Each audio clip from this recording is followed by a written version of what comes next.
estimate cost. All right, so here's where we're at now.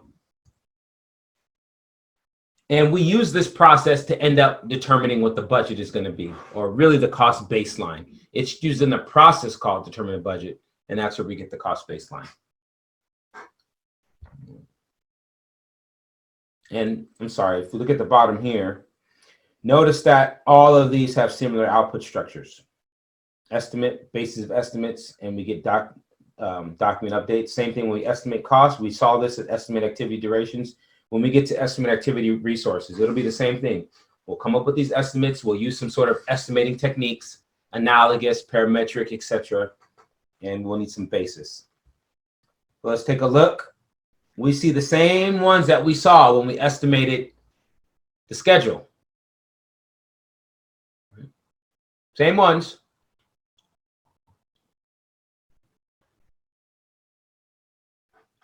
This time, we're just going to get cost estimates and a basis of those estimates. All right, so cost estimates, that's the output we're going to get when we do this process. All right, it doesn't have to look like this, but, you know, it could be in an email, right, from one of your team members, and then you're now tracking it in an Excel spreadsheet like this, right? So cost estimates are exactly what they are, just that. And then this is sort of the representation that you would have, right? The chart or the diagram that you would update. You need to have a basis of estimates to support your position for that number. Same thing that we saw with the schedule. So let me stop here. There's no questions on this so far. We just talked about it, similar, okay. And then the documents that we would update as well may be the assumptions log, the lessons learned, or the risk register, just like the schedule, very similar. We would have taken the plans into account, cost management plan and how to do this.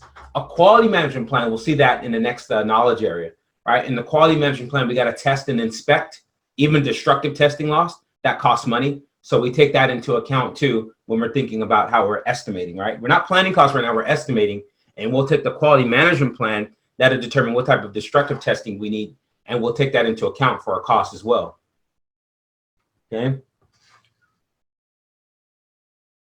Now, the EEFs that we might look at might be the market conditions, what type of resources are available, when and where. It could be tax rates, could be labor laws. And now here's how we'll get there. Similar estimating techniques. We may analogously estimate. All right, now instead of something took this long, it's something cost this much. You might parametrically estimate. Well, it costs so much per square foot.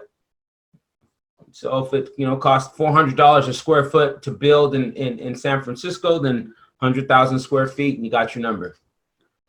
Or we can bottom up estimate every single little activity and what the cost is going to be. Again, most accurate, but requires most time and costs the most money itself to do.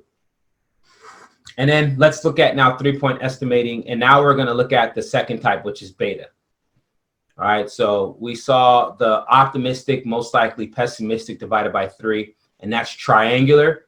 Again, the other word that you might see from PMI, they'll call this simple, a simple average, using a triangular or a simple, and then they'll say beta or PERT. So those are the two ways. And you may get 4 questions, and one says triangular, one says simple, one says beta, one says PERT, right? That's how the exam rolls. So these are the formulas. You must memorize these formulas. Okay, optimistic plus 4 times most likely plus pessimistic divided by 6, and that gives you your estimate. Let me go a little bit deeper into this. Okay, so the other thing you're going to have to, there's another formula you're going to need to know here, and that formula, I'll write it in on the slide, is that your pessimistic minus your optimistic divided by 6, and that equals your standard deviation. Okay. That equals your standard deviation. All right. And then what will happen is that you'll do each of these estimates, right? That estimate plus minus 1 standard deviation, or plus minus 2 standard deviation, or plus minus 3 standard deviations, right? And you'll get these ranges. So let's see if I can go back. We don't have numbers here. Okay, they give you some here. We'll use these numbers coming up. So let me come back to this slide here. So that these are the formulas that you need to memorize. Excuse me. All right, make sure that you memorize the fact that the standard deviation, pessimistic minus optimistic divided by 6. And there's a couple other things you're going to have to memorize, but we'll start here. So you got your 2 formulas. You got your 2 beta formulas. You got one here, and then you've got the second one there. Okay. Find your estimate plus minus the standard deviation. Let's get to the next slide. We can also use alternatives analysis and we're estimating just like when we did with the time, right? What if we go with a different vendor or, you know, different shipping speed, etc. We can use reserve analysis for uncertainty, and we can put a percentage of that item's cost or put a set amount of money per activity or per item. And then we got to take into account the cost of quality. And so we're going to talk about this when we get to that knowledge area. We've got the cost of conformance and the cost of non-conformance. And to make stuff conform, you have preventative and appraisal cost. And preventative costs would be like training people and giving them time to do it right and the right tools and documenting processes. And then appraisal cost, that's testing and inspecting and destructive testing loss, all right? So preventative and appraisal, that's all the cost of quality to make our products conform. And then we also take into account the cost of non-conformance. And, you know, we break those up into internal and external failure costs. Internal where you rework and scrap, and external where you have lost business or you have litigation or you have warranty work. So we're going to dive into that when we get to that knowledge area, but we take that into account here as well. And we use it as a tool and a technique to determine how much money, you know, we ought to be spending to meet the quality requirements of consistency. So here's a question, and we're going to use this question to highlight the standard deviations. So a project has begun to refurbish an ocean pier in a southern U.S. state. The area has a history of dramatic and quick changes in weather conditions that could impact the equipment and manpower required to complete the project. It has been determined that these fluctuations would cause variations in the total cost of the project. Given the projected weather, the most likely cost estimate is $25 million. The most optimistic is $22 million, and the worst case is $34 million. Calculate the cost estimate using triangular and beta distribution methods. So triangular, you just take your 3 numbers, divide by 3. All right. And then beta, you do optimistic plus 4 times most likely plus pessimistic, and you divide by 6, and you see we get slightly different numbers. And so using these numbers here, if we take the pessimistic, which is 22, and we subtract it from the optimistic, excuse me, worst case was 34. So 34 minus 22, what is that, 12? And we divide that by 6, and we get a standard deviation of 2. Okay, so now that's our standard deviation.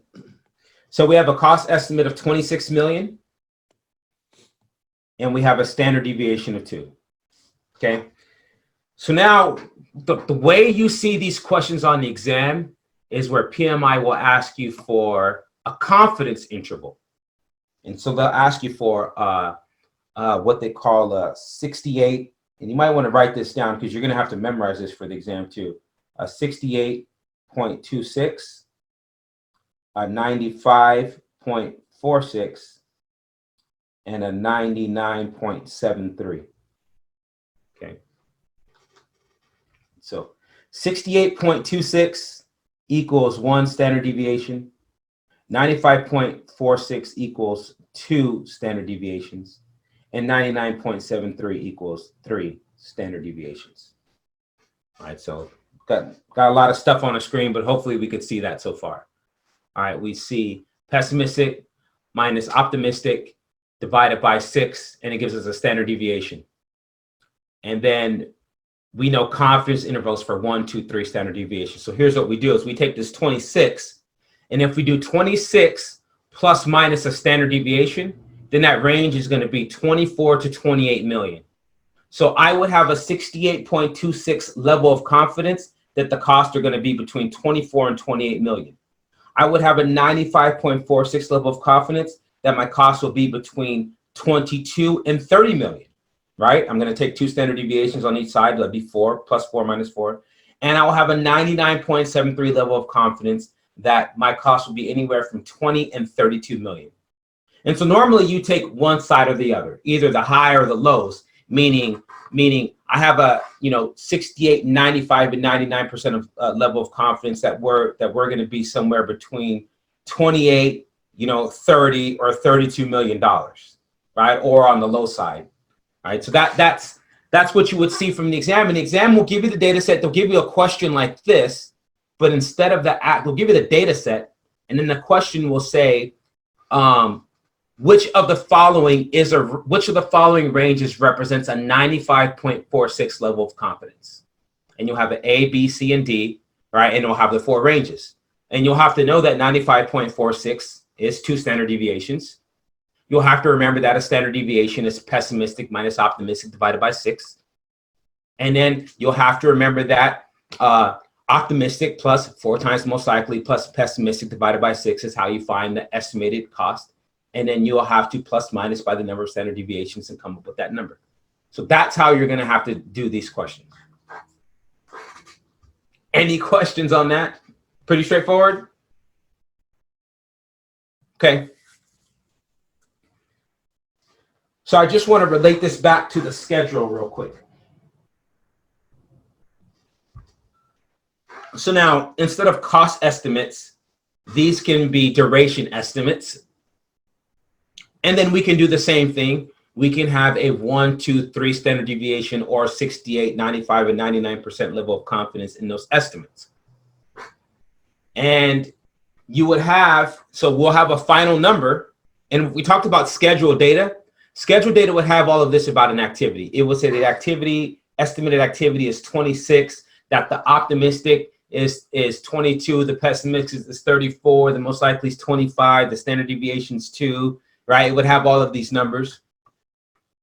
And just so you know, like this is how it's used. I just want to explain this because they took it out in version 5, but I'm going to explain this to you anyways because I do find it useful. What you do then is you have all of your activities, and you would know what the standard deviation is for each activity. And if you just make another column in your Excel spreadsheet, you would get the square of that standard deviation, and that's the variance. You would add all of those numbers together and get a really big number. Take the square root, and that would give you the standard deviation for the entire project schedule. And now you can go back to your customers, your clients, your sponsors, and ask them, would you guys like a 68%, 95%, or 99% level of confidence type schedule? And I'll tell you what, usually they pick a 95 or 99, and you usually deliver in less time than that. So I just wanted to pay that forward because that was shared with me, and it works every time. The numbers don't lie. But that's how these questions are going to be used on exam. You got to know standard deviations. You got to memorize these numbers. All right, we're going to see them later on in the slides, but I wanted to give them to you now so you know what the standard deviations numbers are. In fact, let me give you one more. 6 sigma, right? Because the exam only looks at 1, 2, 3, and 6 standard deviations, and that equals 99.9997 for PMI. You know, technically speaking, it's 99.99966, but they round up to that digit. So that's what 6 sigma is. You'll hear a lot in the quality field. Are you guys familiar with the term 5 nines?